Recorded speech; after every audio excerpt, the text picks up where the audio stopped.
Sa ilalim ng nakapapasong sikat ng araw sa isang tahimik na kalsada sa probinsya ng Rizal, kung saan ang mga anino ng malalaking puno ng akasya ay nagbibigay ng kaunting ginhawa, mabilis na pinatatakbo ni Luz Villanueva ang kanyang motorsiklo. Katatapos lamang niya sa kanyang trabaho at pauwi na. Bagamat ang daan ay tila liblib at naglalaman ng hiwaga, nagpakita si Luz ng matibay na kumpiyansa sa sarili. Sa kanyang anyo, isa lamang siyang ordinaryong dalaga. Ngunit ang kislap ng kanyang mga mata ay nagpapahiwatig ng pambihirang talas at kontrol sa sarili, na para bang may itinatago siyang isang hindi inaasahang sikreto. Ang misteryosong aura na ito ang bumabalot sa bawat galaw niya, isang palatandaan na sa likod ng kanyang magandang mukha ay mayroong mas malaking lakas at layunin. Ang payapang paglalakbay ni Luz ay biglang natigil sa gitna ng kawalan. Isang itim na sedan na walang plaka ang biglang humarang sa kanyang daan. Mula sa sasakyan, 3 lalaking nakasuot ng kumpletong uniforme ng pulis ang bumaba. Ang kanilang mga hakbang ay matatag at ang kanilang mga mata ay matalim na nakatitig kay Luz. Si Luz, na sanay sa mga hindi inaasahang sitwasyon, ay hindi nagpakita ng anumang takot. Pinatay niya ang makina ng kanyang motorsiklo, bumaba ng may grease, at tumayo ng tuwid sa harap ng isa sa kanila. "Ano po ito, sir?" tanong ni Luz. Ang kanyang boses ay kalmado, ngunit puno ng otoridad. Ang lalaking nakasuot ng uniforme na pinakamalapit sa kanya, na may mapanuksong ngiti at mga matang nagpapahiwatig ng masamang balak, ay sumagot, "Binibini, nilabag mo ang speed limit at mga batas trapiko. Kailangan ka naming tiketan." Kumunot ang noo ni Luz. "Paumanhin, sir. Sa tingin ko ay nagkakamali kayo. Palagi kong sinusunod ang mga batas trapiko. Lalo na sa isang tahimik na kalsadang tulad nito. Huwag ka nang magpalusot, miss," sabat ng pangalawang lalaki na may mas matinding pananakot sa boses. "Nakita namin mismo. Kung ayaw mong pahabain ang problema, mayroon namang areglo na maaari nating pag-usapan." "Areglo? Anong ibig ninyong sabihin?" tanong ni Luz, bagamat nahulaan na niya kung saan patungo ang usapan. Ang unang lalaki ay tumawa ng mahina. "Naiintindihan mo naman siguro kami, miss. Kaysa dalhin ka namin sa presinto at iproseso ayon sa batas, maaari mo nang ayusin dito mismo sa pamamagitan ng kaunting kompensasyon. Kaya, humihingi kayo ng pera." "Pangingikil po ito, sir," mariing sabi ni Luz. Nagsimulang tumaas ang kanyang boses, ngunit nanatiling kalmado ang kanyang mukha. "Kung talagang may kasalanan ako, dalhin ninyo ako sa presinto. Handa akong harapin ang proseso ng batas at magbayad ng multa ayon sa tamang pamamaraan." Bigla, ang pangatlong lalaki na kanina pa nagmamasid ay humakbang pasulong. Namumula ang kanyang mukha sa galit. "Miss, wag mo kaming subukang hamunin. Mga alagad kami ng batas at dapat kang sumunod," sigaw niya. Ang kanyang boses ay umalingaw-ngao sa katahimikan ng kalsada. "Hindi ko kayo hinahamon, sir. Humihingi lang ako ng hustisya," sagot ni Luz. Ang kanyang tingin ay hindi na tinagmula sa mga mata ng lalaking nasa harap niya. "Wala akong ginawang mali at hindi ako magbibigay ng kahit isang sentimo na hindi nararapat." Nang marinig ang matigas na pagtanggi ni Luz at makita ang kanyang mga matang puno ng paglaban, lalong sumiklab ang galit ng Peking pulis. Hindi na niya napigilan ang sarili. Sa isang magaspang na kilos, itinulak niya si Luz hanggang sa ito ay matumba sa mainit na aspalto. "Kunin mo ang lubid," sigaw niya sa kanyang kasama. Talian siya. "Kung ayaw pa ring magbigay ng pang-areglo, kakalagkarin natin siya gamit ang kotse." Si Luz, na ngayon ay nakahandusay sa lupa, ay naramdaman ang lubid na mahigpit na pumulupot sa kanyang mga pulso. Ang banta ay totoo, at alam niyang maaaring maging mapanganib ang sitwasyon kung patuloy siyang lalaban ng pisikal. Subalit, sa likod ng pagkataranta na kunwari niyang ipinapakita, mabilis na nag-isip ang kanyang utak. Ang kanyang matalas na mga mata ay palihim na itinala ang malabong plaka ng kanilang sasakyan, ang mga mukha ng mga salarin, at sa isang hindi kapansin-pansing kilos, pinagana niya ang recording feature sa kanyang smartwatch, na nagre-record ng bawat salita at banta na lumalabas sa kanilang mga bibig. Si Luz, na ngayon ay nakatali at nakasubsob sa lupa, ay tumingin sa 3 lalaking nakasuot ng uniforme na nakatayo sa kanyang harapan. Ang lalaking nagtulak sa kanya ay ngayon ay nakaupo sa kanyang tabi. Isang malapad na ngisi ang nakapinta sa kanyang mukha. "Kumusta, miss?" Gusto mo pa ring magmatigas? Tanong niya, ang kanyang boses ay puno ng pangungutya. Wala kaming maraming oras para maglaro dito. Ipinikit ni Luz ang kanyang mga mata saglit na para bang tinitiis ang sakit at malalim na pagkataranta. Dahan-dahan niyang iminulat ang kanyang mga mata, tinitigan ang lalaki na may tinging tila sumusuko na. Sige, sige, mahinang sabi niya. Susundin ko ang gusto ninyo. Pero wala akong dalang maraming cash. Pwede ba nating ayusin ito ng mas maayos? Tumayo ang lalaki, ipinulupot ang kanyang mga braso sa dibdib. Maayos? Anong ibig mong sabihin, miss? Lumunok si Luz, sinusubukang itago ang kanyang tunay na plano sa likod ng isang kapanipaniwalang ekspresyon ng takot. Pwede. Pwede akong mag-withdraw sa pinakamalapit na jeep. O kung gusto ninyo, pwede akong mag-transfer. Mas malaki pa sa gusto ninyo, basta't huwag ninyo akong sasaktan. Isa sa mga lalaki na mas payat ay lumapit. Transfer. Paano kami makakasiguro? Baka sinusubukan mo lang mag-aksaya ng oras. Bakit naman ako mag-aaksaya ng oras? Sagot ni Luz, ang kanyang boses ay tila nagpapahiwatig ng pagsuko. Gusto ko lang matapos agad ang problemang ito. Takot ako, sir. Gusto ko nang umuwi.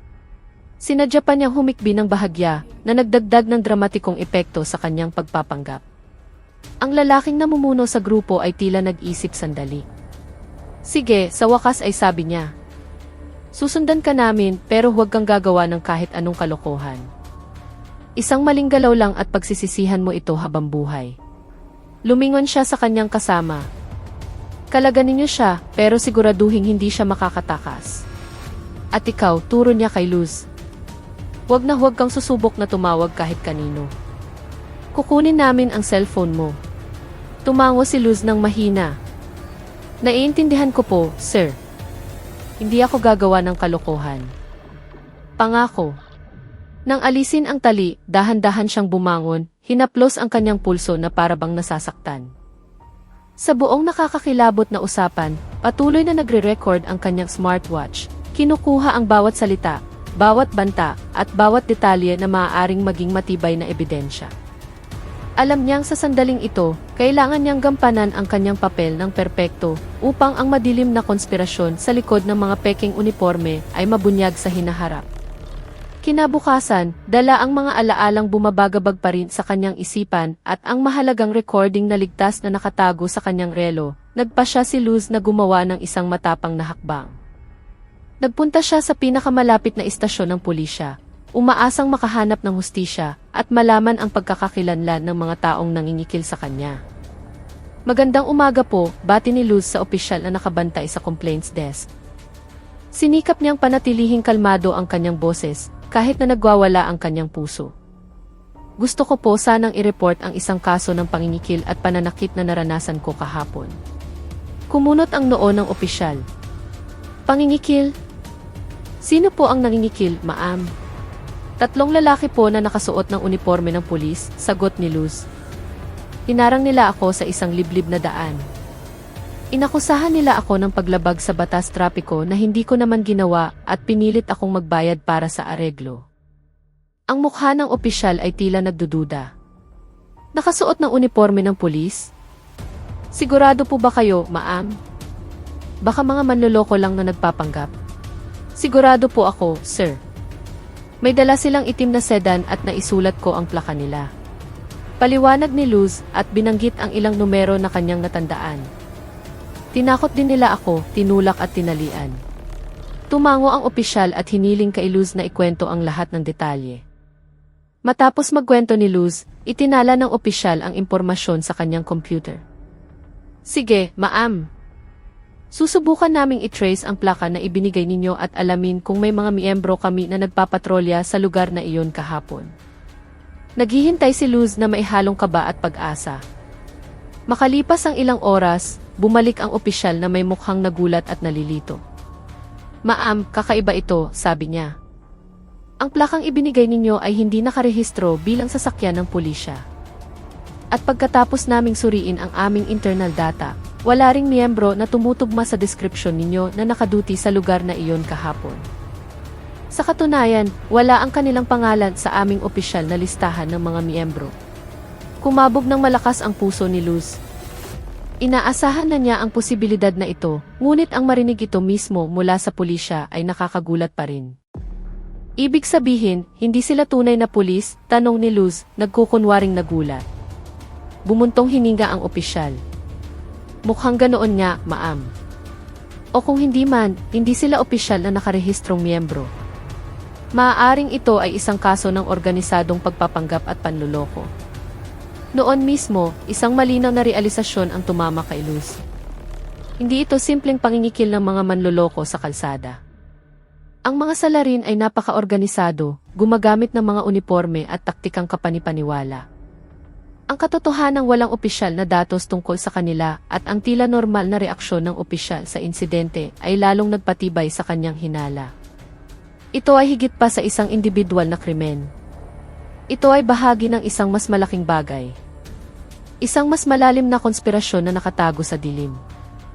Alam niyang nagsisimula pa lang ang kanyang gawain at kailangan niyang maghukay ng mas malalim upang mabunyag ang tunay na katotohanan. Umuwi si Luz mula sa istasyon ng pulisya na may magkahalong damdamin. Ang pagkadismaya sa formal na tugon na kanyang natanggap ay nahaluan ng matibay na paniniwala na natuklasan niya ang isang bagay na mas malaki. Alam niyang upang mabuwag ang sindikatong ito, hindi siya maaaring kumilos ng mag-isa. Agad na pumasok sa kanyang isipan ang dalawang pangalan, Marco at Isabel. Kinabukasan, nag-ayos si Luz ng isang pagpupulong sa isang tago na kapihan, isang lugar na sa tingin niya ay ligtas para pag-usapan ang isang sensitibong bagay.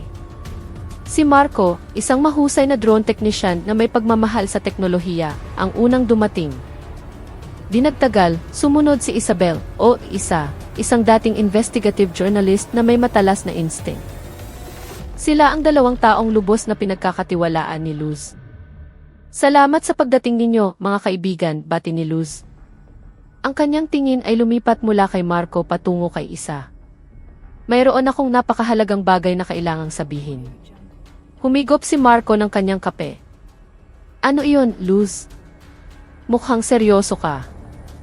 Tila may malaking problema. Meron nga, tumango si Luz. Naaalala ninyo ang insidente kung saan hinarang ako ng mga peking pulis kahapon. Nag-report na ako sa istasyon ng pulisya at nakakagulat ang resulta. Ikinuwento niya ang mga detalye ng kanyang report at ang tugon ng opisyal na nagsasabing walang opisyal na tala tungkol sa mga salarin. Hindi sila tunay na pulis, malinaw na iyon. Ngunit ang mas malala, tila bahagi sila ng isang mas malaking sindikato. Baka mayroon pang insider na nagpoprotekta sa kanila. Si Isa, na kanina pa nakikinig ng mabuti, ay yumuko pasulong.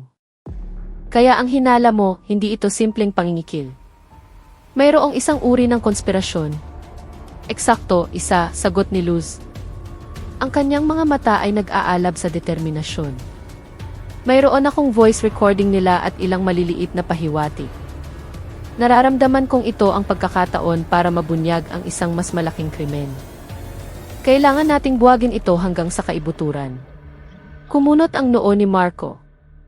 Pero Luz, maaaring mapanganib ito. Kung talagang isang malaking sindikato sila, maaari tayong mapahamak. Alam ko, Marco, matigas na sabi ni Luz. Pero hindi ko kayang manahimik na lang. Marami na silang napinsalang tao, at sino ang nakakaalam kung ano pa ang kanilang itinatago. Balak kong imbestigahan ito ng mas malalim at kailangan ko ang tulong ninyo. Marco, sa kakayahan mo sa drone, maaari nating obserbahan ang lugar ng hindi napapansin. At Isa, sa iyong karanasan bilang mamamahayag, alam mo kung paano mangalap ng impormasyon at, kung dumating ang tamang panahon, ikalat ang balitang ito sa publiko. Tinitigan ni Isa si Luz ng diretsyo. Ang pagbuwag sa ganitong uri ng konspirasyon ay hindi madaling gawain, Luz. Napakalaki ng panganib na haharapin natin. Alam ko iyon, sagot ni Luz, matatag ang kanyang boses. Ngunit hindi ba't ito ang palagi nating ninanais? Ang ilantad ang katotohanan, labanan ang kawalang katarungan. Ito na ang ating pagkakataon na gumawa ng isang bagay na makabuluhan. Sandaling katahimikan ang bumalot sa kanilang mesa. Nagkatinginan sina Marco at Isa, pinag-iisipan ang sinabi ni Luz. Sa wakas, bumuntong hininga si Marco. Ngunit sa kanyang mukha, isang bahagyang ngiti ang sumilay. Sige, Luz, kasama ako. Handa na ang drone ko anumang oras. Tumango rin si isa ng may determinasyon. Ako rin. Sinasabi ng instinct ko bilang journalist na may malaking kwento dito na kailangang ibunyag. Gagawin natin ito ng sama-sama. Isang bahagyang ngiti ang gumuhit sa mga labi ni Luz. Salamat mga kaibigan. Alam kong maaasahan ko kayo.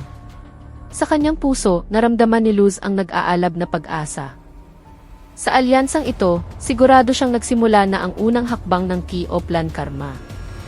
Pagkatapos ng tensyonado, ngunit matagumpay na pagpupulong sa kapihan, agad na bumuo ng estratehiya sina Luz, Marco at Isa.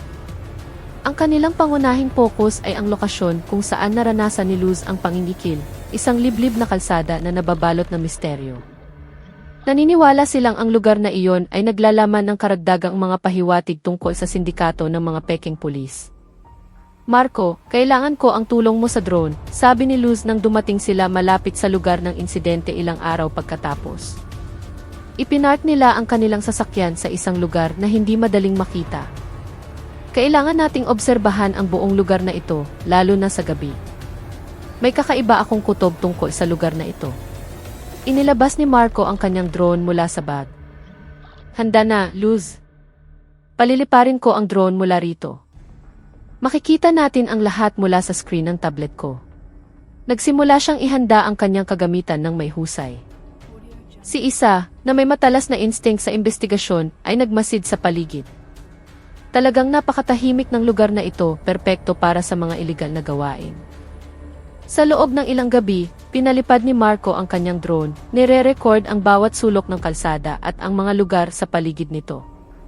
Paulit-ulit nilang pinanood ang mga recording, naghahanap ng anumang pattern o kahina-hinalang aktibidad. At pagkatapos, natagpuan nila ito. Tingnan ninyo ito, sigaw ni Marco isang gabi, itinuturo ang screen ng kanyang tablet. May isang abandonadong bahay sa dulo ng kalsadang iyon. Sa araw, walang anumang aktibidad, pero tuwing gabi, may mga galaw. Madalas silang pumasok doon. Lumapit si Luz, nanliit ang kanyang mga mata. Iyon na. Sigurado akong iyon ang kanilang headquarters. Sumang-ayon si Isa. Kailangan nating pasukin iyon, Luz. Pero napakapanganib. Hindi natin alam kung ano ang nasa loob. Ako ang papasok, desisyon ni Luz. Maghintay kayo sa labas. Marco, ay monitor mo mula sa drone. Kung may problema, magbigay ka ng senyas. Sigurado ka, tanong ni Marco, ang kanyang boses ay puno ng pag-aalala. Paano kung nasa loob sila? Kailangan kong gawin ito, Marco, matigas na sagot ni Luz. Kailangan natin ng pisikal na ebidensya. Kung wala iyon, hindi magiging matibay ang ating ulat. Tinapik ni Isa ang balikat ni Luz. Mag-ingat ka, Luz. Tandaan mo, kaligtasan ang pinakamahalaga. Kinagabihan, sa ilalim ng makapal na kadiliman, dahan-dahang lumapit si Luz sa abandonadong bahay. Gamit ang kanyang kasanayan, nagawa niyang pumasok nang hindi gumagawa ng ingay. Sa loob, ang hangin ay mabigat at malamig. Binuksan ni Luz ang kanyang maliit na flashlight. Ang liwanag nito ay gumala sa silid. Natagpuan niya ang isang bagay na nakakagulat. Mga peking uniforme ng pulis na nakasabit sa isang sulok. Mga ilegal na armas na nakapatong sa isang lumang mesa.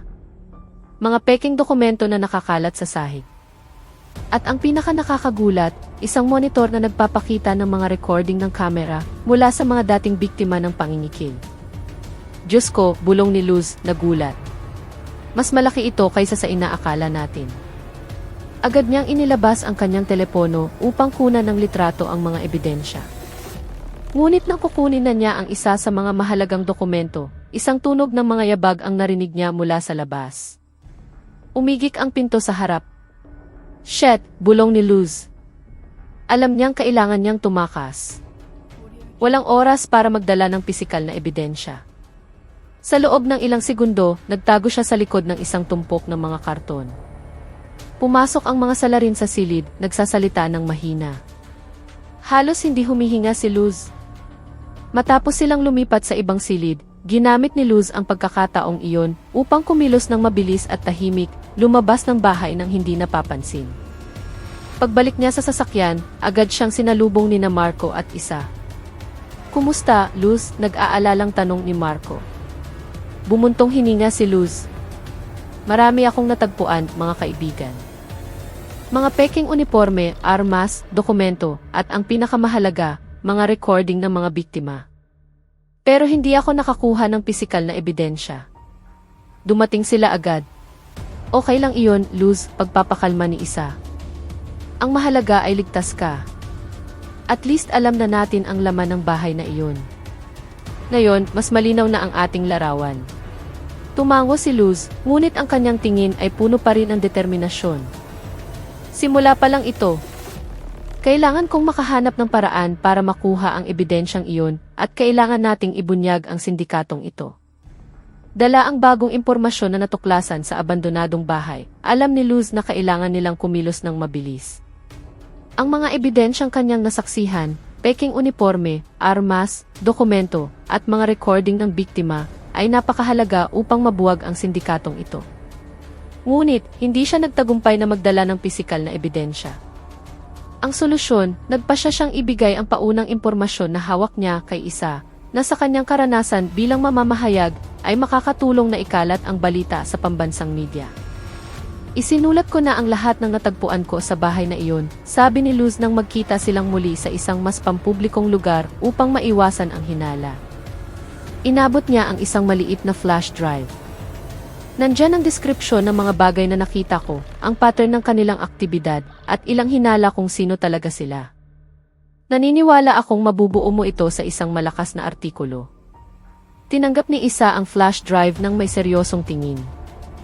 "Mabigat na gawain ito, Luz.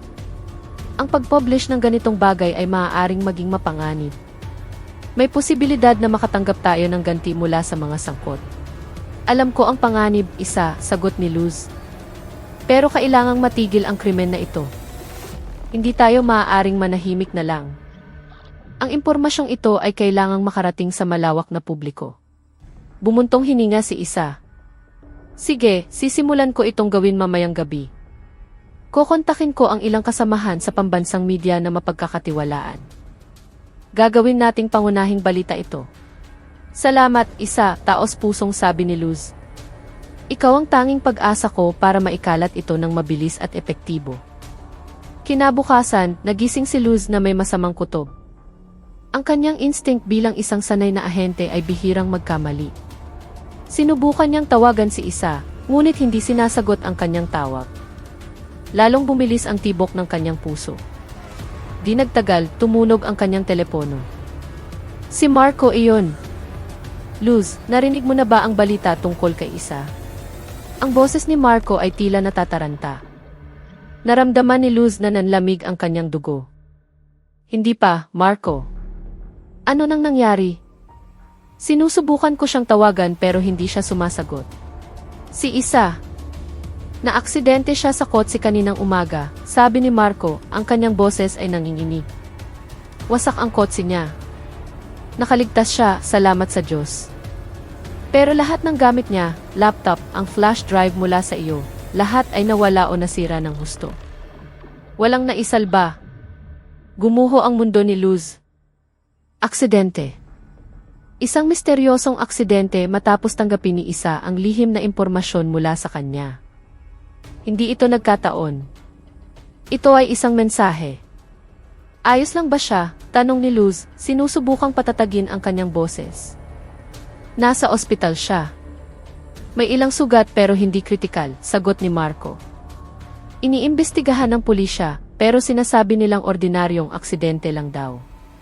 "Ordinaryong aksidente," ulit ni Luz. Ang kanyang boses ngayon ay puno ng pinipigilang galit. "Hindi, Marco. Hindi ito ordinaryong aksidente. Ito ay isang babala." Ibinaba ni Luz ang telepono. Ang kanyang mga mata ay nakatitig sa kawalan. Si Isa na nakaligtas, ngunit ang ebidensya ay nawala. Malinaw ang mensahe. May nakakaalam sa kanilang mga galaw. Kinumpirma nito ang kanyang hinala mula pa sa simula. Hindi lang sila nakikipaglaban sa maliliit na kriminal, nakaharap sila sa isang aninong sindikato na nakasuot ng uniforme, kumikilos na may proteksyon mula sa loob, mula sa mga taong nasa kapangyarihan. Ang aksidente ni Isa ay isang malinaw na patunay kung gaano kalalim ang ugat ng konspirasyong ito, at kung gaano kapanganib ang misyon na kanilang ginagalawan. Ang misteryosong aksidente na nangyari kay Isa ay hindi lamang nagpagulat kay Luz, kundi nagpatibay din sa kanyang paniniwala na sila ay nakikipaglaban sa isang kaaway na mas malakas at mas organisado. Wala nang duda na hindi ito basta-basta mga kriminal sa kalsada. Ito ay isang network. Sa nag-aalab na determinasyon na alamin kung sino ang nasa likod ng lahat ng ito, pinalalim ni Luz ang kanyang investigasyon.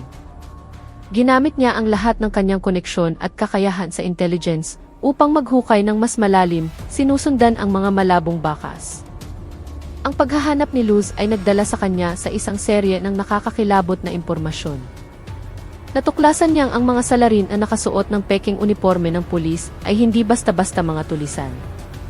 Sila ay mga dating miyembro ng Special Forces, bulong ng isang lihim na impormante ni Luz sa kabilang linya ng telepono.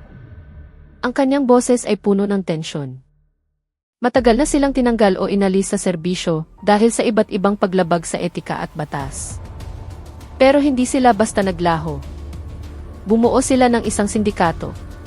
Itinala ni Luz ang bawat salita. Anong klaseng sindikato? Tanong niya. Ang kanyang boses ay kalmado kahit na ang kanyang utak ay abala sa pag-ugnay ng mga piraso ng puzzle. Hindi lang sila ordinaryong extortionist, Luz, patuloy ng impormante. Mas malupit sila kaysa doon. Tinitira nila ang mga mahahalagang tao, kinikikilan sila, at ang pinakamasaklap, ipinagbibili nila ang data at mga recording ng mga biktima sa mas malalaking criminal network.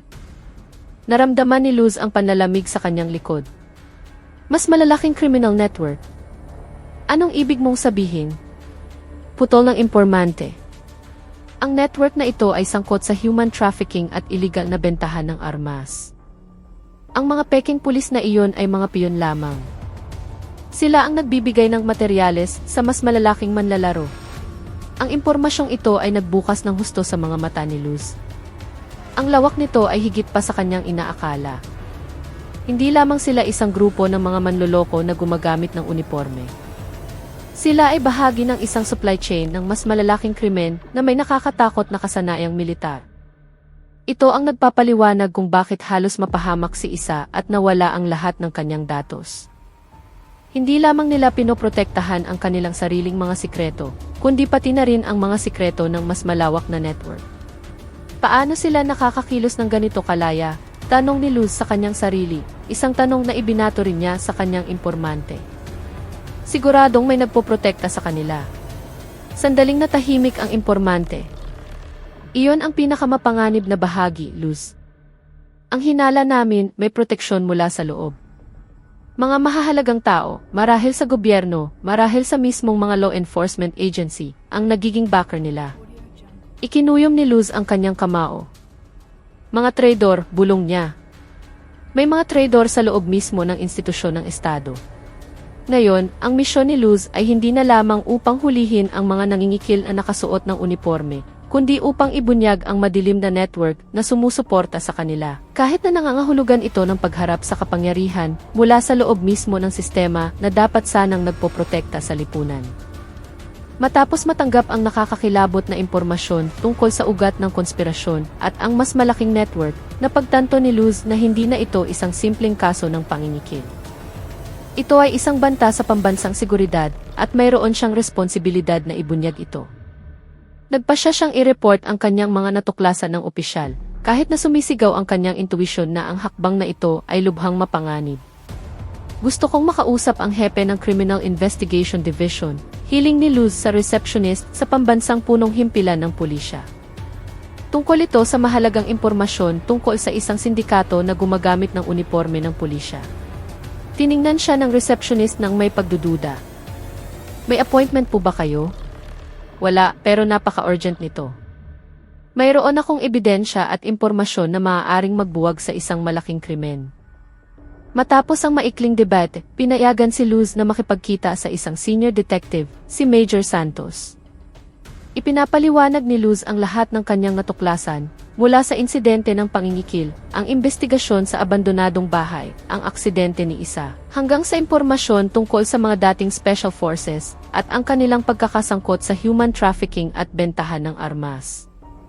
Ipinakita niya ang voice recording mula sa kanyang relo, at iba pang detalye na kanyang nakalap. Nakikinig si Major Santos ng may blankong ekspresyon. Itinala niya ang lahat ng sinabi ni Luz, ngunit walang bakas ng pagkabigla o malalim na pag-aalala. Napakaseryoso ng impormasyon mo, Binibini, sabi niya sa formal na tono.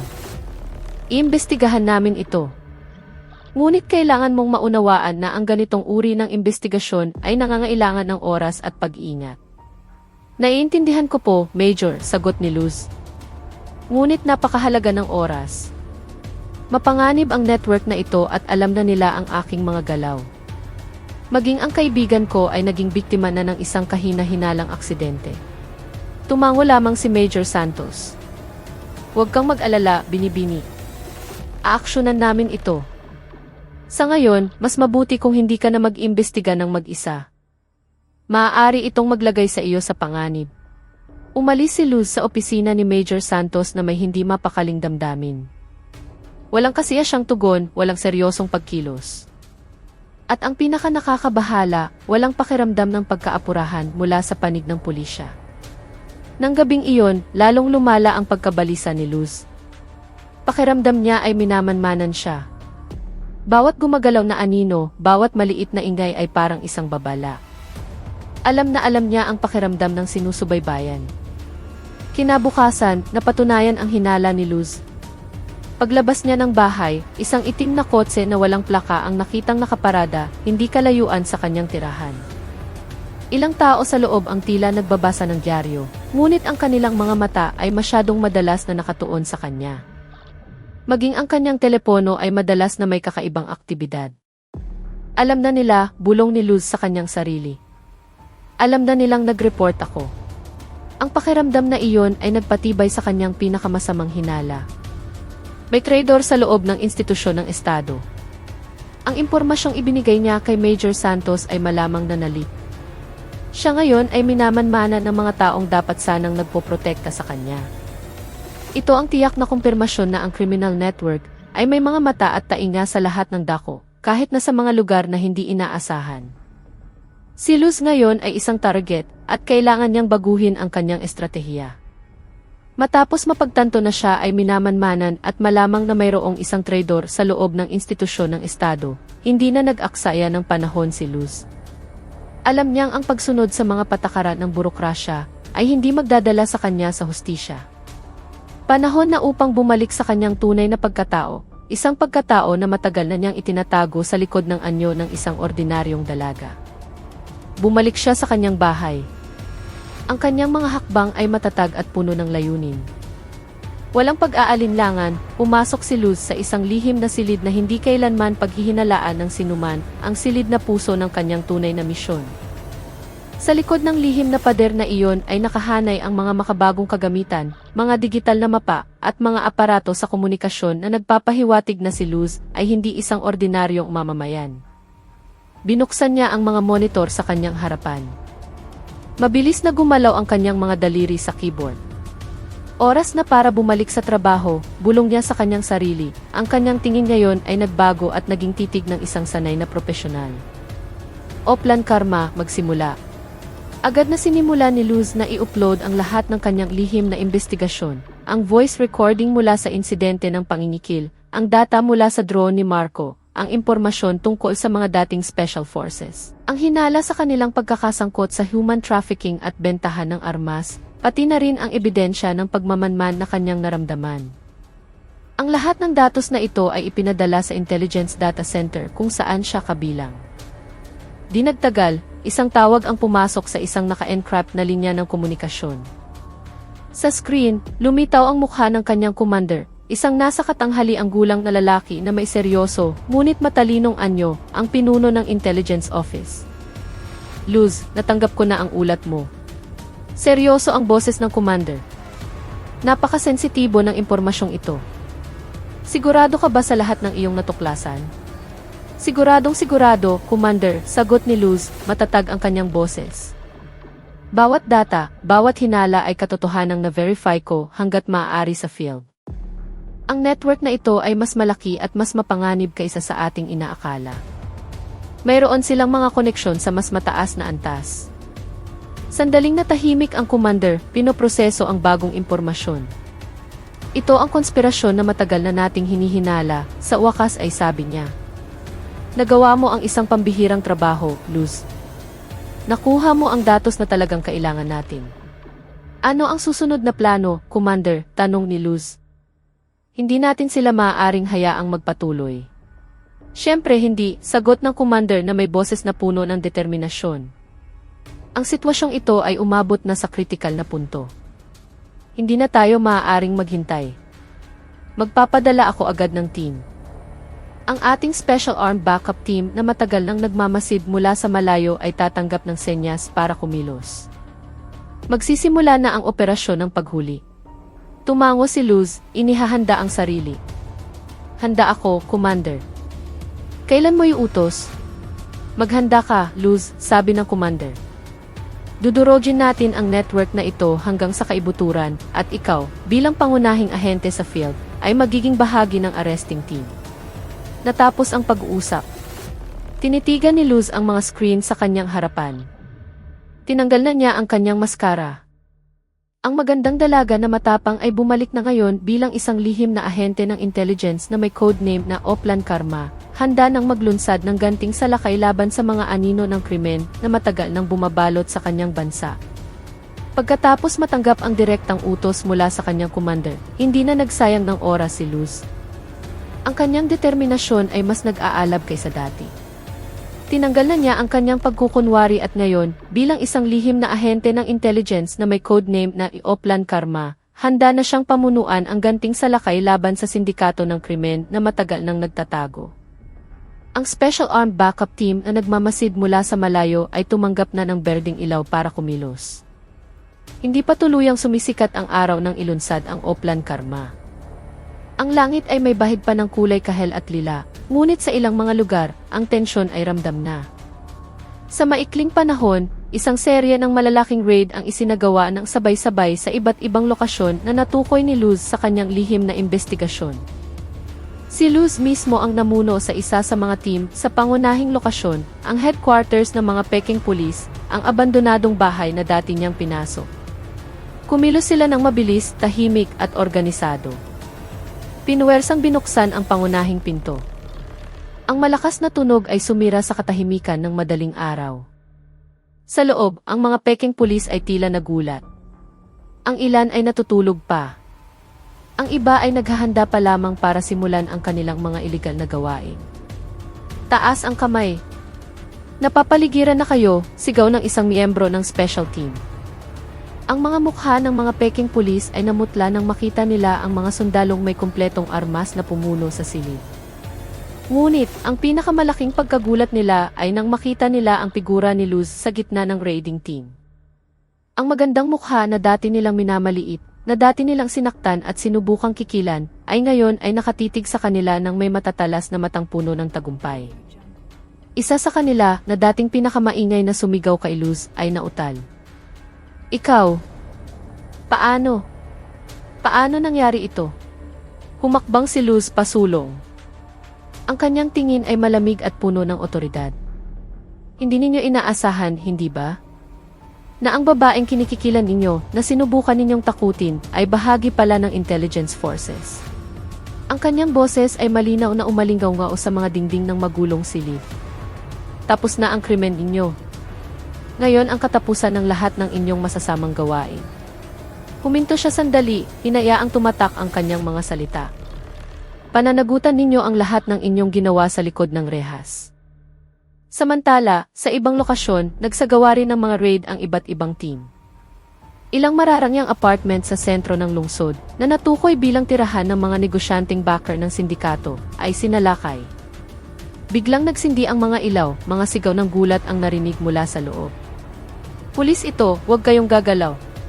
Ang mga negosyanteng natutulog sa karangyaan at pakiramdam na ligtas sa likod ng kanilang kapangyarihan ay ngayon ay nahaharap sa mapait na katotohanan. Ang kanilang mga mukha ay nagpakita ng pinaghalong galit, pagkalito at pag-aalala. Hindi nila inaasahan na ang kanilang lihim na network, na matagal nang kumikilos sa ilalim ng anino, ay sa wakas ay mabubunyag at madudurog sa isang mapagpasyang gabi. Ipinakita ng Oplan Karma ang kanyang mga pangil, inilalabas sa liwanag ang lahat ng kabulukang nakatago. Ang Oplan Karma na sabay-sabay na inilunsad ay napatunayang matagumpay sa pagpaparalisa sa network ng krimen na matagal nang nagtatago sa dilim. Ang mga raid na pinamunuan ni Luz at ng kanyang team ay nagbunyag ng isang mas komplikadong istruktura ng krimen kaysa sa inaasahan. Hindi lamang ito simpleng pangingikil sa kalsada. Ito ay isang organisasyong maingat na binalak na may mga galamay na umaabot sa iba't ibang sektor ng lipunan. Ito na, Commander, ulat ng isang miyembro ng investigation team kay General Antonio de la Torre, ang pinuno ng interrogation team na kararating lang sa punong himpilan. Ang mesa sa kanilang harapan ay puno ng mga dokumento, laptop at flash drive na nakumpiska mula sa iba't ibang lokasyon. Ang operasyong ito ay nagbunyag ng isang malaking network na kinasasangkutan ng mga dating special forces na naging Peking police, mga korap na lokal na opisyal, hanggang sa malalaking negosyante. Tumango si General de la Torre, ang kanyang mga mata ay sinusuri ang mga ebidensya. Kaya sa buong panahong ito, kumikilos sila na may proteksyon mula sa mga taong ito. Eksakto, General, sabat ng isang data analyst. Ang mga negosyanteng ito ay palihim na naging tagapagtanggol ng grupo ng mga extortionist para sa kanilang personal na pampulitika at pinansyal na interes. Nagbibigay sila ng pondo, impormasyon at daan para sa mas malalaking krimen tulad ng human trafficking at iligal na bentahan ng armas. Samantala, sa interrogation room, ang mga suspect, kabilang ang mga negosyante at ilang lokal na opisyal, ay nagsimulang harapin ang mapait na katotohanan. Nakaupo sila sa mga upuan na may tensyonadong mukha. Ang ilan sa kanila ay nagpapakita pa rin ng mga bakas ng kayabangan. Isang negosyante na kilala sa mga elitista ay ngumisi sa interrogation team. Hindi ninyo kailanman mabubuwag ang lahat ng larong ito, sabi niya na may pangmamaliit na tono. Nakikita ninyo lang ang ibabaw. Masyadong malalim ang aming mga ugat. Nang marinig ang mayabang na pahayag, si General de la Torre na nagmamasid mula sa likod ng two-way mirror ay pumasok sa silid. Ang kanyang mga hakbang ay kalmado ngunit puno ng otoridad. Lumapit siya sa negosyante. Ang kanyang tingin ay matalim at tumatagos. Talaga ba? Sagot ni General de la Torre. Ang kanyang boses ay kalmado ngunit naglalaman ng malinaw na banta. Minamaliit ninyo kami, Ginoo. Akala ninyo ba ang krimen ay maaaring itago magpakailanman sa likod ng kapangyarihan at pera? Nagkibit balikat lang ang negosyante, hindi nawala ang kanyang mapanuksong ngiti. Isang maliit na bato lang ito, General. Mayroon pang iba. Yumuko ng bahagya si General de la Torre, tinitigan ng diretso ang mata ng negosyante.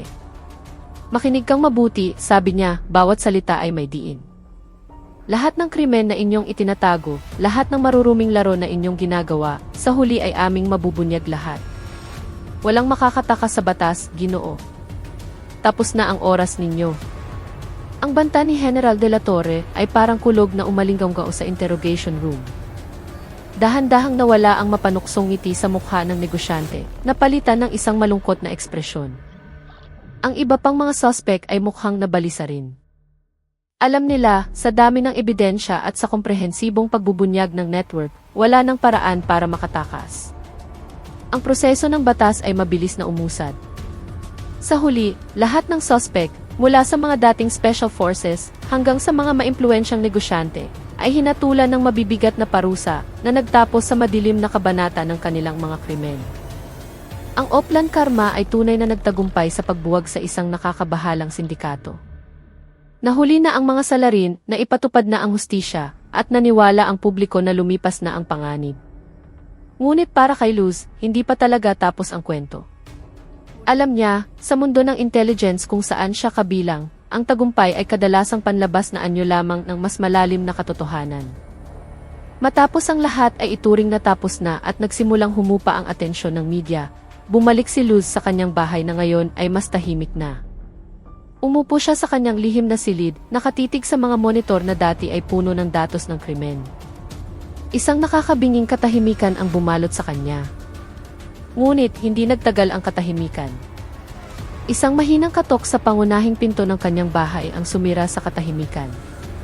Si Luz, na may matalas na instinct, ay dahan-dahang lumapit sa pinto. Nang buksan niya ito, isang misteryosong figura ang nakatayo sa may pintuan. Ang lalaki ay nakasuot ng itim na damit at sombrero na tumatakip sa bahagi ng kanyang mukha. Wala siyang sinabing kahit isang salita, iniabot lamang niya ang isang maliit na flash drive kay Luz. Ang kanyang tingin ay diretso at puno ng kahulugan. Kinuha ni Luz ang flash drive at agad na tumalikod ang misteryosong lalaki na wala sa dilim ng gabi ng walang bakas. Bumalik si Luz sa kanyang lihim na silid. Kumakabog ang kanyang puso. Alam niyang hindi ito basta-basta. Nanginginig ang kanyang kamay nang isaksak niya ito sa port ng kanyang laptop. Isang folder ang bumukas, naglalaman ng mga audio at video recording at mga naka-encrypt na dokumento. Sinimulan niyang i-play ang unang recording. Mga malabong boses ang narinig, mga lihim na pag-uusap tungkol sa pagkontrol ng mga asset, mga bagong ruta ng distribusyon at impluensya sa Kongreso. Kumunot ang noo ni Luz. Hindi ito tungkol sa sindikato ng pangingikil na kabubuwag lang niya. Ito ay mas malaki, mas organisado, at pambansa ang sakop. Binuksan ni Luz ang isa sa mga dokumento. Ang pamagat nito ay nagpanlamig sa kanyang dugo. Proyekto, Estado sa loob ng Estado, kontrol sa infrastruktura at kapangyarihan. Detalyado sa dokumento ang isang lihim na network na nakapasok na sa iba't ibang ahensya ng gobyerno, ang kapulisan, ang piskalya, maging ang mga departamento ng pamahalaan. Ang layunin ay bumuo ng isang hindi nakikitang entidad, isang i-estado sa loob ng estado na kumukontrol sa mga patakaran at yaman mula sa likod ng mga eksena. Binuklat ni Luz ang mga pahina. Bawat salita, bawat diagram ay ebidensya ng isang nakakatakot na konspirasyon. Nakita niya ang mga pangalan, mga code at isang napakaayos na istruktura ng organisasyon. Ito ang utak sa likod ng lahat ng krimen, isang entidad na mas makapangyarihan kaysa sa mga negosyante at dating special forces na kabubuwag lang niya. At pagkatapos, ang kanyang mga mata ay natigilan sa isang larawan sa isa sa mga dokumento. Isang larawan na nagpagulat sa kanya, na para bang isang malakas na suntok ang tumama sa kanyang dibdib. Ang mukhang iyon. Napakapamilyar ng mukhang iyon. Iyon ay ang kanyang commander sa intelligence unit. Ang taong matagal na niyang naging mentor. Ang taong nagbigay sa kanya ng utos na simulan ang Oplan Karma. Hindi maaari, bulong ni Luz, ang kanyang boses ay nanginginig. Tinitigan niya ang screen ng laptop na may nanlalaking mga mata, hindi makapaniwala sa kanyang nakikita. Paano? Ang taong lubos niyang pinagkakatiwalaan, ang taong namuno sa kanya sa paglaban sa krimen, ay bahagi pala ng isang mas malaki at mas madilim na krimen. Hindi ito possible. Ang mapait na katotohanan ay tumama sa kanya. Ang Oplan Karma na kanyang pinatakbo ay isang diversion lamang, isang maliit na paglilinis na binalak ng lihim na network upang alisin ang mga piyon na hindi na mahalaga at kasabay nito, ipakita ang kanilang lakas. Si Luz, nang hindi namamalayan, ay naging isang piyesa lamang sa isang mas malaking laro ng chess. Ginamit siya. Tinitigan ni Luz ang screen ng laptop na may malamig na tingin na ngayon ay maihalong galit at malalim na pagkadismaya. Alam niya ngayon palang magsisimula ang kanyang tunay na tungkulin. Ang kalaban na susunod niyang haharapin ay mas makapangyarihan, mas tuso at nagtatago sa likod ng maskara ng tiwala. Ito na ang tunay na laban. Ang mapait na katotohanang nakalatag sa screen ng kanyang laptop ay tumama kay Luz ng mas malakas kaysa sa anumang pisikal na suntok. Ang larawan ng kanyang commander, ang figura na matagal na niyang iginagalang at pinagkatiwalaan bilang kanyang pinuno sa paglaban sa kasamaan, ay lumitaw ngayon bilang bahagi ng mas madilim na network ng i-estado sa loob ng estado. Ang galit, pagkadismaya at pakiramdam ng pagtataksil ay naghalo sa kanyang isipan. Pakiramdam niya ay naging isang piyesa lamang siya sa isang mas malaking laro, ginamit upang linisin ang mga piyon na hindi nakapakipakinabang sa mas malaking konspirasyon. Ipinikit ni Luz ang kanyang mga mata, sinusubukang pakalmahin ang bagyo ng emosyon sa loob niya. Hindi ito posible, muli niyang bulong.